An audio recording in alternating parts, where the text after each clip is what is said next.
Sa ibang balita, nagtalaga si Pangulong Ferdinand Marcos Jr. ng bagong kalihim ng Department of Budget and Management o DBM. Samantala, sinabi ng palasyo na wala silang nakikitang senyales na nawala ng tiwala si Pangulong Marcos kay DILG Secretary John Vic Remulla.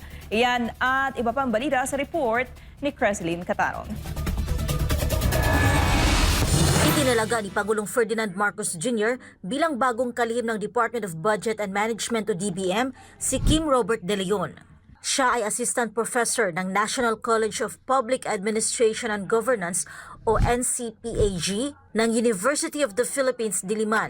Inanunsyo ito ni Presidential Communications Office Undersecretary Claire Castro sa palace briefing nitong Lunes, Mayo 18. Pinalitan ni De Leon si Acting Budget Secretary Rolando Toledo. Si De Leon din ang magiging pinakabatang miyembro ng gabinete ni Pangulong Marcos. Inaasahang manunumpa sa tungkulin ang bagong budget chief sa Martes, Mayo 19.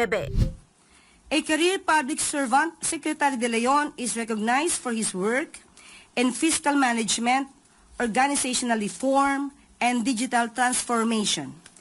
He graduated magna cum laude and valedictorian from UP NCPAG. Nagpahayag naman ng paggalang si outgoing DBM Secretary Rolando Toledo sa naging desisyon ng Pangulo kaugnay ng pagbabago sa pamunuan ng ahensya.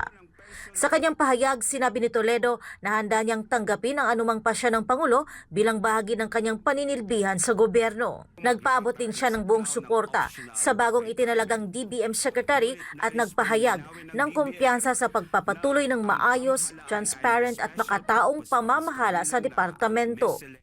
Samantala, sinabi ng Malacanang na wala silang komento sa panawagang palitan si DILG Secretary John Vic Remulla. Ayon kay Castro, wala pang napag-uusapan sa loob ng palasyo kaugnay ng naturang panawagan. Sinabi rin niya na wala siyang nakikitang senyales na nawala ng tiwala si Pangulong Ferdinand Marcos Jr. kay Remulla. Matatanda ang sunod-sunod ang kontrobersyang kinakaharap ng DILG, kabilang ang usapin sa umunoy maling impormasyon tungkol sa dating kongresistang si Zaldico. Sa ngayon, ang huling pagkita ko po na sila'y nagkausap sa aking huling, kumbaga ako'y witness, yung huling pagpupulong bago tayo nagkaroon ng briefing noong Huwebes. Wala po sa akin, personal po, ay wala naman po akong nakitaan na natanggal ang tiwala ng Pangulo kay Secretary John Vic Remulla sa ngayon. Samantala, itinanggi rin ng palasyo ang mga kumakalat na balita na maaring si dating Senator Antonio Trillanes IV o dating Interior Secretary Benhur Abalos ang hahalili kay Remulla sa DILG. Wala pa pong ganong ibinibigay sa ating mga impormasyon.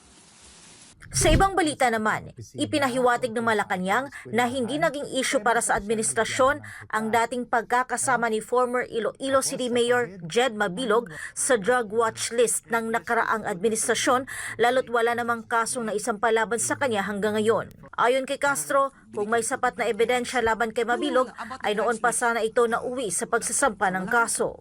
Siguro kung nasa drugs watch list siya, wala po tayong personal na kaalaman dyan. At siguro kung nasa drugs watch list siya, dapat na-demanda na po siya sa ngayon. May demanda na po ba? So, walang kaso. Para sa Diyos at sa Pilipinas kong mahal, ito si Creslyn Catarong, SMNI News.